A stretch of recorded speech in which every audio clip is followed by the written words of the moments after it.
How's it going? Good. How you doing, brother? Thanks for doing this Yeah. a second appearance now for me. So thank you. I know.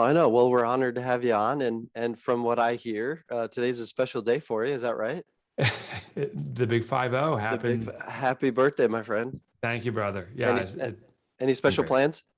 Yeah, my wife is taking me into New York. We're going to Sparks, a famous steakhouse that was frequented by the mob in the yesteryear, but it's this old-fashioned steakhouse. And then we're going to go see Jim Gaffigan tonight. Oh, And nice. He's yeah, hilarious. he's so funny. Yeah. He's so funny. So I cannot wait. I'm Awesome, actually awesome, right when we wrap up, I'm heading home and we're gonna clean up and head out. awesome. Well, I'm glad to spend a little bit of your birthday today together here. So Thanks. thank you for carving time out for us. Yeah, like you mentioned, second time on our podcast here. Just really interested to dive in deeper on what's going on in your life and your work and your book that's come out. So yeah, you want to talk us through a little bit about your latest book? Yeah, let's do it. So Awesome. a little bit pluggy. I got it right here. Surprise, surprise. It's called Get Different, and I thought maybe I'll also share how it came about. Go for it. I so I travel around speaking, and it's slowed down significantly in the real world, so to speak, but there's still a lot virtually. And but over the last 7, maybe 8 years, I've been surveying audiences, asking them what is their primary source of leads. And what I found, the vast majority of small businesses, hands down, depend on client referral. And we brag about it. I've owned multiple businesses. I still do. And I always would say, hey, 80% of my leads come from client referral, 100%, whatever. And I'd brag about that. And I think it is a point to be proud of. But the problem is this, is while your clients are recognizing the value of your service or product and they feel confident enough to refer you to their trusted friends and colleagues and associates, they're also in control of your marketing. So you're at the whim of your clients to market for you. And the effect on many small businesses is feast or famine. Business is great because I got some referrals. Oh my God, there's nothing going on. Why aren't my clients referring me? So while I consider that the icing on the cake, client referral, we really need to build the cake, a system or method for attracting a continual stream of opportunity, one that we can control. I wrote Get Different to talk about strategies on how to do exactly that, how to get attention in a very noisy marketplace, how to attract prospects who are really compelled, interested, desirous of what you have to offer, and then how to give them specific direction to consume your offering. That's why I wrote this book. Awesome. Well, I can definitely relate because we in the medical world, right? As you remember, I'm a chiropractor and we have a good chiropractic and physical therapy following of private practice owners. And we rely on other doctors' referrals. So we're at the mercy of what they say about us before patients end up ever even stepping foot in our office. So I can definitely relate to almost like the dependence on other professionals for the referrals. Yeah, exactly. I worked with a chiropractor specifically in the research for this book, and same thing. He was dependent on other doctors and word of mouth, and it was a feast or famine. So what we did, and what I suggest every chiropractic doctor or anyone starts off with is, I call it the who, what, and when. The who is, who are we targeting and serving? What are we offering them that they will benefit from? And what's the win? How do they come out ahead, but how do we come out ahead? Like, what's the transaction we want? The who, we need to be very specific. I found that many businesses, and I struggled with this too in the beginning, had very broad visions of who we serve. Anyone who has pain or problems in their gait, they're perfect. But I talked with, his name is Drew. I talked with Drew and I said, who's the ideal client? And that's the real who. He said, you know who it is? He goes, it's moms who bring in their children that are young athletes. The stress put on children's bodies today and how much we push them in sports can overwhelm a growing human. And he goes, and the mom's a decision maker. The kid is the beneficiary of the service. So then we said, well, where do they gather? And that is where you should target your marketing. Well, there's these athletic events, there's these tournaments and so forth, but there's also the gathering day that when the team forms and everyone's all registered up, that the volunteer coach comes about and says, hey, here's what we're going to do. And so the different strategy, and let me tell you what different is. Different is not being outrageous. This is not about dressing like Bozo the Clown with your big floppy shoes and that yucca yucca horn. What this is about is leaning into a strategy that is authentic to you, but also different from the white noise, what everyone else is doing. Every chiropractic doctor is saying, hey, to other doctors, medical doctors that do, say, surgery and so forth, saying, hey, can you refer opportunities to me? And so that surgeon is getting 10 or 15 different chiropractors trying to get the opportunities. But this was wide open space. So he called on the coaches and said, hey, I'm a chiropractic doctor and I provide such and such services, but I specialize in student and youth athletes. I would love to come to your opening meeting and just explain how parents can take care of their children, how children can care for themselves, some techniques for self-care. And also, I'm available should anyone have pain or an issue. You're welcome to visit my offices. And sure enough, he started lapping up business. Dr. Drew would walk into so many tournaments where he's met with people and they come running to him and say, hey, Dr. Drew, I feel so much better. My performance is better. I'm just not in pain. And the moms fell in love with him because, there's this kind of battling feelings or emotions. I want my kid to get exercise, be an athlete, to learn skills around teams and so forth. But I don't want them to be injured or harmed, particularly repetitive stress injuries. And how do you solve this? And he had the solution. He marketed accordingly. It was a different approach. No one else used it, and he lapped up business. That's awesome, and I can definitely relate to the traditional private practice owner where they're starving for the business. Yeah. And they're ready to take on more customers, more patients. They're trying not to become more dependent on the referrals from other medical providers, but they're also taking, I love what you said earlier, that they'll take anyone with a pulse. They'll almost wear it like a badge of honor. Yeah, we treat babies and we treat 90. We can do anything. We can do anything. I'm like, well, then you're telling me that you don't know who you best serve. Right. If you can't speak their language. Yeah, exactly. Yeah. So when Drew started focusing on youth athletes, he started to speak about their language. He started to understand their needs. What's interesting is weekends, which you think would be a busy time for some chiropractic offices because people aren't working, were the slowest times. That's when the students are going on these 2-day trips, wherever the tournament is of the day. The interesting thing is right after school hours, so starting around 2:30, there was a band of time that he could get people in or before. So he had hours starting at 6 a.m. till school starts. Then he had from 2:30 till in the evening. And weekends wasn't open because there wasn't demand for it. So he had these free weekends where his competition was trying to do the 7-day week schedule. Right. The most interesting thing is you also acquire extraordinary skill sets. So you start seeing patterns as you're providing these services, and you can start providing remedies. I don't remember some of the technology used, but footwear, I never realized the impact footwear had on our skeletal structure. And he started sharing some stuff like this was mind blowing, but just like the proper inserts and so forth in your cleats, in your shoes, but it's different for children than adults. He got really good at this. He started to build vendor affiliations and they started giving him a referral or commission on the products that his patients were consuming. And he could dictate a premium. At one point, it didn't happen too much, but and I'm no longer working with him directly. His business continues to soar. But I remember at one point, he had someone from 3 states away hear about services and said, I want my child specifically going to you. Instead of the local chiropractor, drove 3 states. I don't know how many hours of driving time that was, just so he, Dr. Drew, could see this youth patient.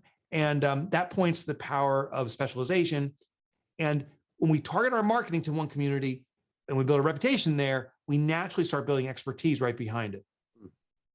So good. So good. Yeah, I would say in our office, we specialize in helping active individuals between the ages of 14 and 40 that are involved in some type of sport, athletic event, or activity. And so Yeah. we specialize in trying to get them back to the activities they love without the use of medications or surgeries.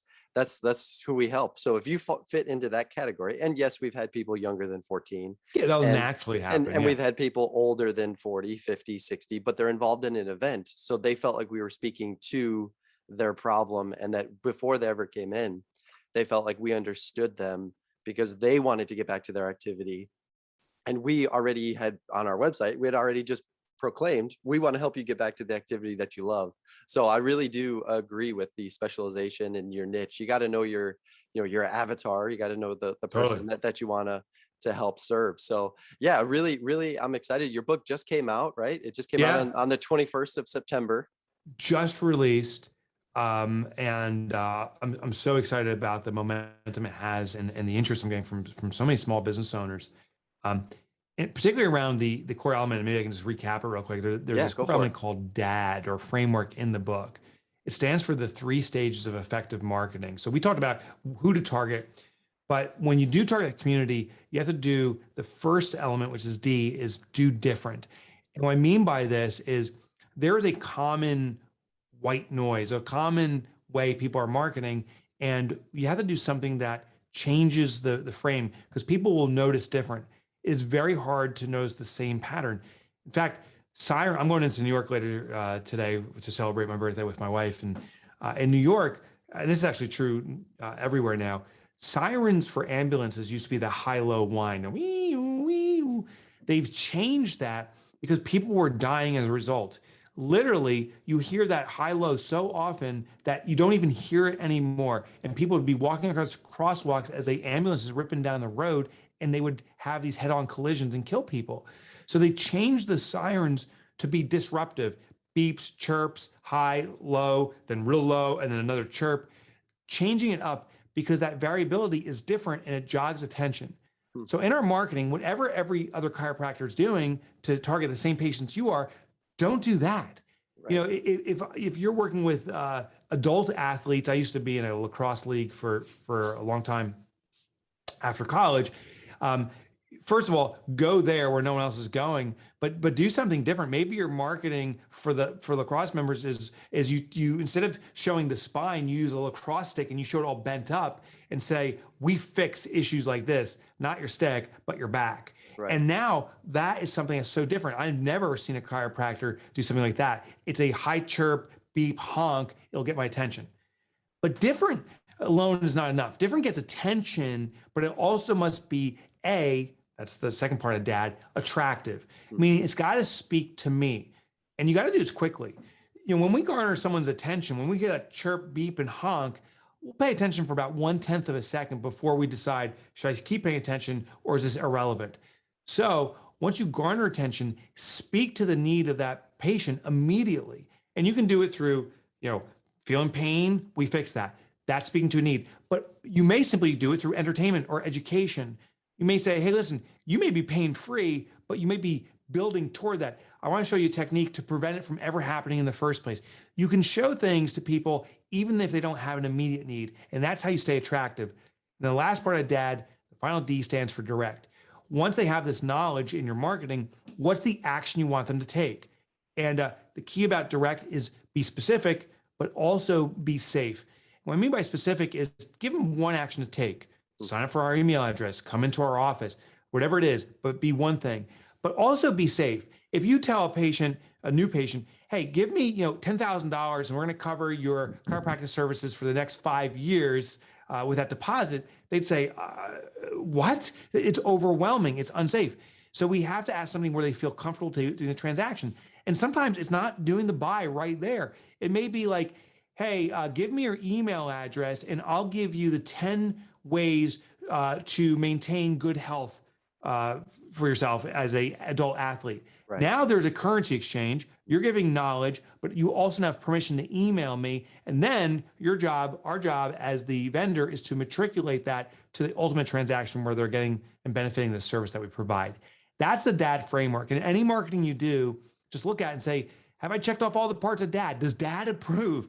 And if it's DAD approved, it's likely to be very successful. It's brilliant. I like the framework there, and we have had a previous guy on our podcast. I forget if he was maybe episode 7 or 8, but he talks about how, like, as physical therapists and chiropractors, we sit down with new leads. We're so energetic. We're so passionate to help them that we sit down. It's like on a first date, and we just ask them to marry us like right Yeah, away. yeah, they Without show up there's and throw up yeah like, we gotta yeah do this. yeah, and so when he put it in that context, I thought, oh yeah, I need to be nurturing. The first time I went on a date with my wife back in high school, we I didn't ask her to marry me. I mean, I slowly got to know her, and then once I realized, okay, I'd be a fool if I let this amazing person go. But I had to nurture it, just like she had to nurture, and we have to nurture our leads. That's Um, you exactly know, it. It's so exactly it. playing it safe and giving them just a small token of information or content, like you just mentioned about 10 ways of being active and healthy as we age, something like that. So something like that. Yeah, It needs to be safe for the prospect. But right, there is one other kind of counterpoint to it, is that we do need to move this along. Like right. right now, you could still tell your wife, "Hey, let's keep dating." And she's like, "Are you going to marry me? Are you going to propose?" And actually, you could lose the opportunity. Well, you see this in business too. Good So point. while we need Yeah. to be safe, we also need to move efficiently toward the end transaction. I've seen this in websites. Like I've gone to websites where chiropractic websites where it says, here's all the service we provide, and there's a button that says learn more. Learn more. The whole reason I went to the website was to learn more. That's right. And it's like now I'm in this loop. And I'm like, oh, you know what? I wish it said download our free guide or schedule your first appointment or do an online, we can do an online consult, but something that matriculates the relationship. That's right. Oh yeah, there's probably 3 chiropractic website groups that all have like the same online, brochure. Yeah. And I can tell as soon as I go there, I can tell like, Yeah. okay, You're like, this, oh, yep, same, here generic, we learn go. more. Yep. So And they're that, losing opportunity. They're losing opportunity. yep, If you do the same as everyone else, first of all, generic, that's not different. It's going to be start blending in the background. People won't notice. Maybe there's some attractive components to it, but it doesn't have a direct. So you've already failed 2 of the 3 elements. It's going to be crippled marketing at best. right. Yep. So that one, not to toot my own horn here, but we went completely different outside of standardized chiropractic websites, and actually contracted a physical therapist Oh, I to love it. to basically like guide me and show me the ropes on how to create a website. And he goes, all right, you might like this. Some people might not like it. Don't know your personality just yet, but we're going to have a lot of videos of you on your website. And there was like a split second where I thought, no, like, I don't want to be the face of my own clinic. I don't want to be the face of my website. And then I thought, you know what? All these other websites have stock photos. They've got generic chiropractic things. I'm going to do it. I'm going to commit to this. And so I am, like, right there on our homepage. There's a nice video of me. It's like maybe 10 minutes long. And on I love it. every page, there's an individual video that they've encouraged me to just talk into. And then I encourage people to download a free guide, sign up for a newsletter, things like that. So all of the things that I think are in your book, I've had to learn from other people along the way. And so it's nice that we're going to have one book where we have the framework to go and learn more. So ironically, where can people find this book? I'm sure it's on Amazon. Is it on Audible? Yeah. I love your little side tangents on your Audible books where Oh, you'll just, yeah. The audio. This is yeah. my favorite audio I've ever read. Okay. So I think you'll enjoy it. Yeah, it's on Amazon, Barnes and Noble's, bookshop, any bookstore, big or small.